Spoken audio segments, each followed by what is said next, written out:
경남도 내 최근 이슈를 분석해 도민과 함께 공감하는 시간 헬로 이슈 토크 시작합니다. 기술력은 눈에 보이지 않지만 기업의 미래를 담보할 핵심 동력입니다. 기술의 차이가 기업의 성패는 물론 국가 경쟁력을 좌우하는 시대인데요. 하지만 최근 개인의 잘못된 선택 그리고 M&A로 인한 핵심 인력 이동 등으로 기술 유출이 늘고 있습니다. 특히 창원시를 포함한 경남은 제조업과 IT 기술 등의 발달에 더 우려가 깊은데요. 그래서 오늘은 개발된 기술 보호를 위한 관련 법과 왜 기술 유출을 미연에 방지해야 하는지 그 당위성을 알아보는 시간 마련했습니다. 오늘 함께 하실 두 분 소개합니다. 조영태 창원대 기계공학부 스마트제조 융합전공학과장 나오셨고요. 사건과 법적인 내용 함께 분석해 주실 문일환 변호사 함께합니다. 어서 오세요. 네, 안녕하세요. 반갑습니다. 자, 산업기술 유출과 관련해서 경남경찰청이 특별단속을 벌인 결과가 지난 2월 말에 나왔습니다. 기술 유출과 관련해서 특별단속이 이루어지는 건 좀 생소하게 느껴지기도 하는데, 자, 변호사님, 이번 단속 결과 어떻게 나왔습니까? 네, 우리 경남에서 지난해 21일 날, 이번 21일 날 발표를 했는데요. 특별단속을 통해서 모두 총 10건에 17명이 단속됐다라고 밝혔습니다. 네. 익히 아시다시피 그 주요 선진국들은 자국의 산업기술, 핵심 기술들이죠. 그래서 자동차, 전기, 바이오라든지 여러 가지 전기 통신 분야 등 핵심 기술을 보호하기 위해서 현재 안간힘을 쓰고 있거든요. 네. 세계 최대 반도체 산업국인 대만 같은 경우에는 기술 유출한 사람을 간첩죄로까지 처벌한다는 법안까지 마련할 정도로 네. 그렇게 중요한데, 우리나라 같은 경우에도 많은 또 기업체들과 또 함께 여러 가지 지금 기술을 마련하고 있는데 근절되지 않고 있는 게 현실입니다. 산업기술 유출 사건 같은 경우에는 국가 경쟁력 그리고 또 우리나라 미래 먹거리랑 관련되어 있는 거기 때문에 매우 중대한 사안이죠. 네. 그래서 이제 작년에 이제 1년 동안 경남경찰청에서 특별 단속해가지고 또 입건했는데, 올해도 마찬가지로 올해도 2월부터 10월까지 또 특별 단속 기간을 벌여가지고요. 네. 산업기술 유출 범죄 전반에 대해서 단속을 벌이려고 한다고 합니다. 네, 예. 올해는 좀 작년보다 줄어들어야 할 텐데, 자, 작년 5월부터 10월 말까지 10건이라고 하면 한 달에 한두 건 정도 일어나는 셈일 텐데요. 혹시 다른 해외와 비교해 볼 때 뭐 많은 겁니까? 아니면 비슷한 수치입니까?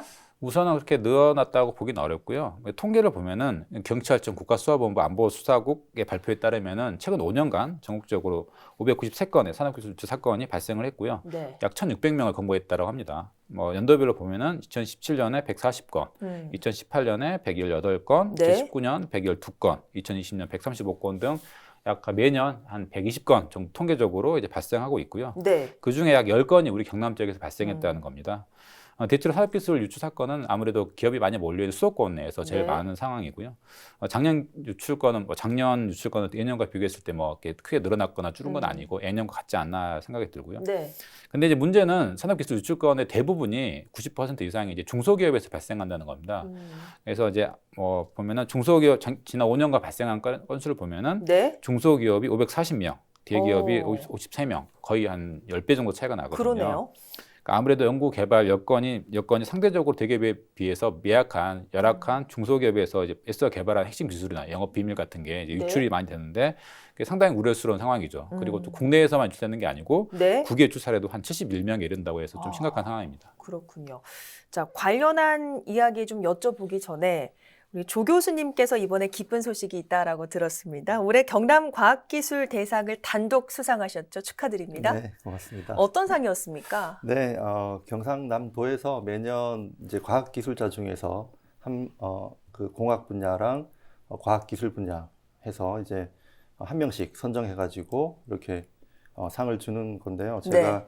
이번에 이제 공학 분야에 상을 받게 되었습니다. 네, 대단히 기쁘셨겠죠? 어떠셨습니까? 네, 사실 가문의 영광이었고요. 네. 깜짝 놀랐습니다. 그렇군요. 다시 한번 축하를 드리겠고요. 자, 그래서 산업기술 유출 사건에 대한 생각도 좀 남다르시지 않을까 이런 생각을 해봤는데, 창원시뿐만 아니라 국내 과학기술자로서 문 변호사님께서 정리해 주신 앞선 그런 내용 들으실 때 어떠십니까?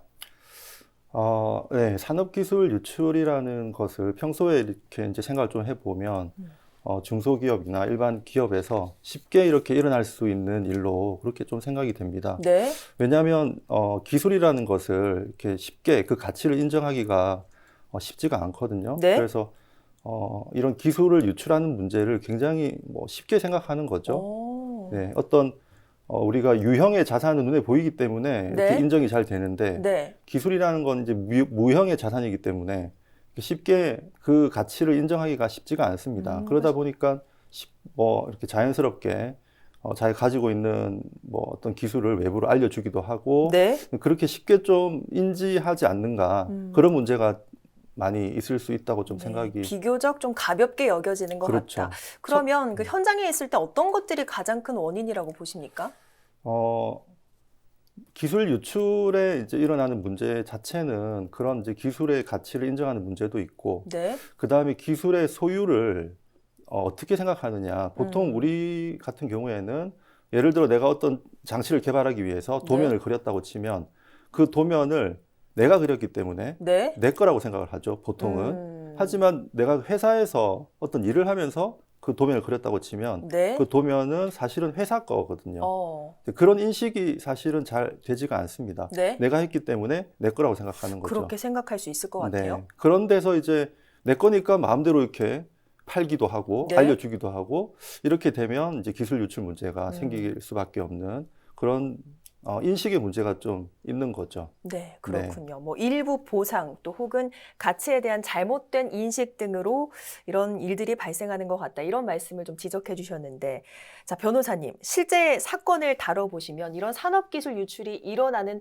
원인에 대해서요, 범죄자들이 이런 산업기술 유출을 하고도 걸리지 않을 거라는 자신감 때문에 저지르는 경우가 많습니까? 혹은 그 보상이 굉장히 크기 때문에 저지르는 경우가 많습니까? 어떻습니까?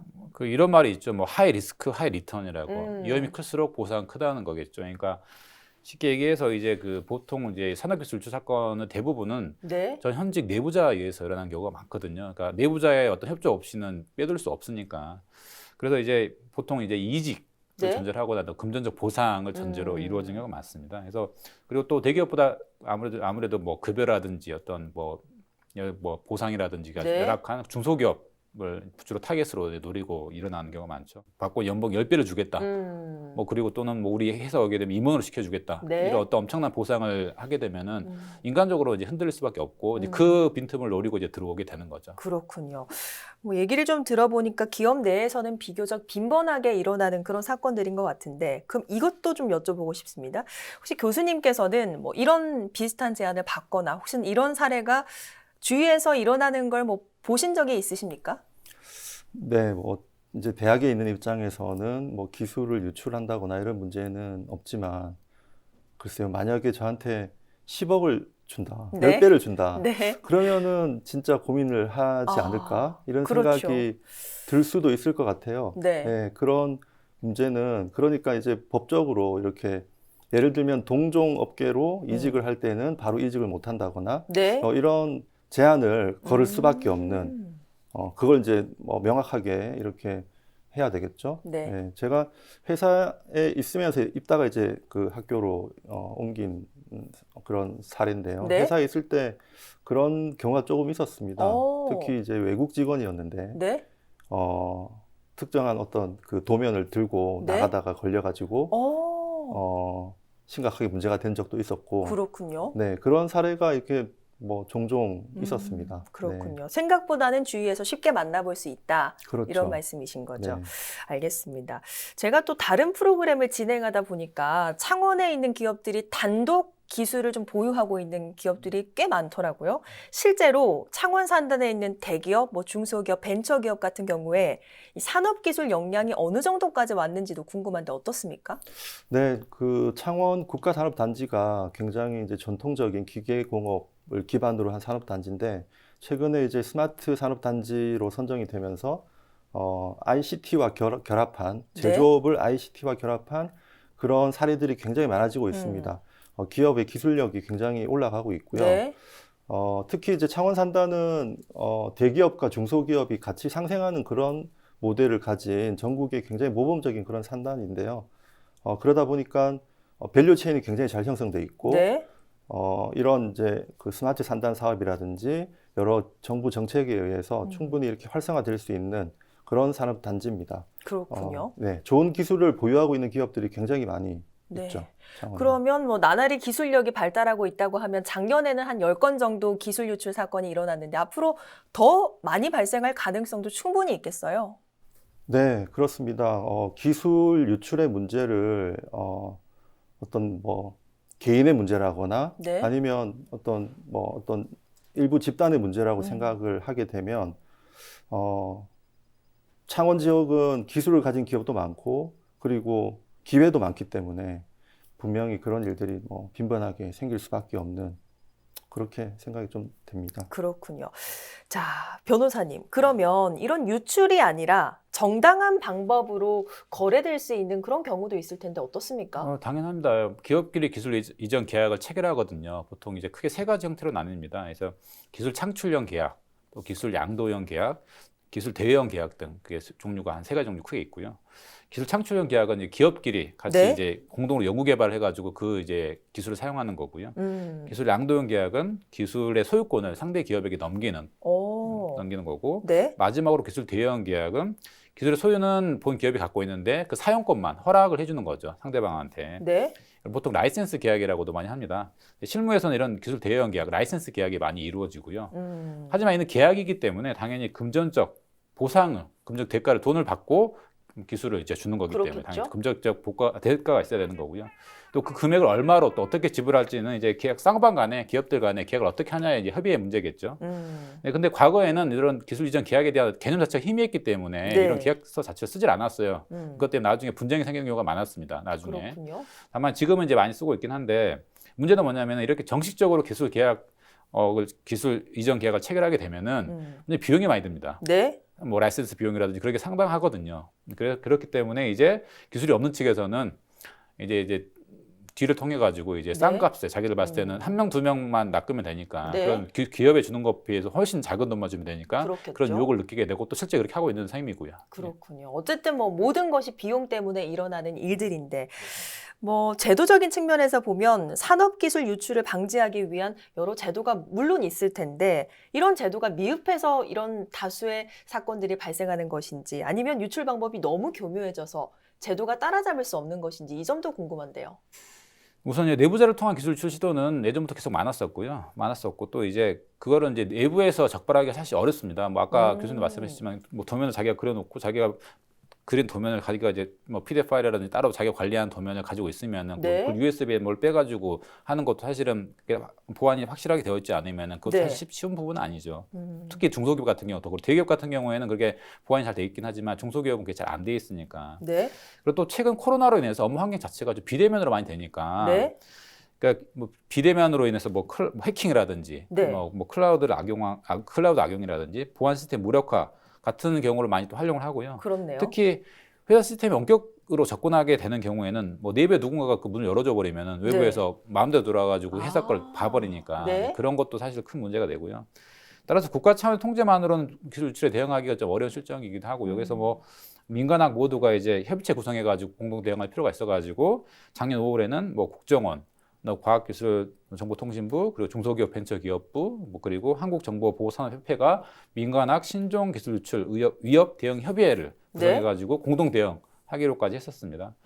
그래서 현재 그리고 또 관련 법률도 뭐 해외 산업 기술 유출 사범에 대해서는 최대 15년, 뭐 네. 벌금으로는 15억까지 이렇게 처벌 규정이 있긴 합니다만은 네. 그건 최대치고 만약에 뭐 피해가 경미하거나 실제 뭐 유출이 안 됐거나 또는 이제 뭐 이게 재범이 아니고 뭐 소급 가담이 하는 경우 형이 많이 깎이거든요. 네. 그래서 이제 뭐 그런 걸 따지면은 어떤 관련 처벌 규정도 좀 강화할 필요가 있지 않나라는 생각을 합니다. 그러게요. 이런 걸로 인해서 피해를 입는 기업들을 생각하면 징역 15년 이하라고 하면 다소 좀 약하지 않나 이런 생각도 해보는데 자 말씀처럼 사실 예전에는 오프라인으로 정보를 주고받다 보니까 뭐 공항을 통해서 적발되는 사례도 적지 않았다고 하는데 말씀처럼 최근에는 온라인으로 모든 것이 다 이루어지다 보니까 뭐 기술 유출도 마찬가지일 것 같습니다.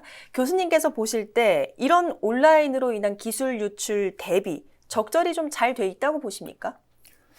네, 사실 지금 모든 기술, 모든 정보는 다 컴퓨터 파일로 저장이 가능하죠. 그러니까 쉽게 유출이 될 수가 있습니다. 그래서 이거를 보완하기 위해서 어떤 보안 문서를 사용한다거나 네. 또는 요즘은 이제 망분리를 많이 합니다. 어떤 우리 지역에 있는 연구소들도 많이 네. 이제 망분리를 해서 외부 접속하고 인터넷 사용하는 것을 서로 연결이 안 되게 이렇게 한다든지 하는 조치들이 있을 수는 있겠는데 네.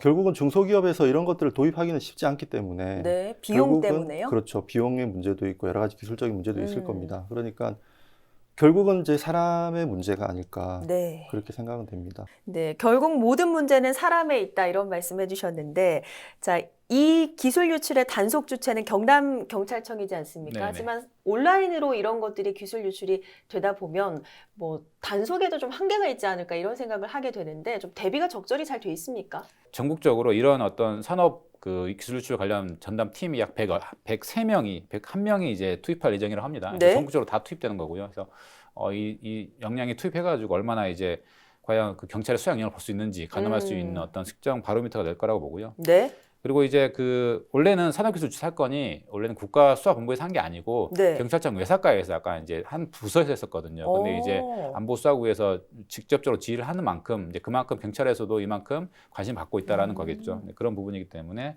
또 이제 이 산업기술 유출 사건 같은 경우에는 단순한 어떤 수사라기보다는 이 기술이라든지 그런 걸 구체적으로 좀 알고 있어야 되고 또 네. 업계 동향까지 알고 있어야 되기 때문에 매우 좀 이제 첨단이고 좀 구체적이고 전문적인 분야입니다. 하기 때문에 이제 차후에라도 이제 전문 수사 인력을 강화하고 또 이런 사람들을 많이 뽑아가지고 지속적으로 수사 역량을 강화할 필요가 있다라고 생각을 합니다. 앞서 말씀해 주셨지만 이 산업기술 유출 사건은 대기업보다는 중소기업 기술에서 90%가량이 발생을 한다고 합니다. 자, 그래서 나오는 말이 이런 게 있습니다. 중소기업 기술 개발자들에 대한 처우 개선이 필요하다. 또 내밀한 기술 유출 방어막이 필요하다. 이런 의견이 나오는데 공감을 하시죠? 네, 그렇습니다. 방금 변호사님께서 이제 단속과 처벌에 대해서 말씀하셨는데 그보다 더 중요한 건 보상이 아닐까 그렇게 생각합니다. 네. 앞서 얘기한 대로 이제 기술 유출이 이렇게 쉽게 이루어지는 원인은 제가 생각할 때는 크게 세 가지입니다. 첫 네. 번째는 기술이 중요한 자산이라는 것을 인식해야 될 필요성이 있고요. 그리고 두 번째는 기술의 소유가 개인에 있지 않고 그 개인이 속한 그 집단에 있다라는 것을 분명히 인식을 해야 됩니다. 그리고 세 번째는 말 그대로 이제 의도적인 범죄 행위인데요. 의도적인 범죄 행위는 대부분 금전적인 이유가 많습니다. 그러면 그런 금전적인 적절한 보상을 회사에서 해주게 되면 사실은 여러 가지로 이런 것들을 근본적으로 막을 수 있는 그런 방법이 아닐까 그렇게 생각이 좀 듭니다.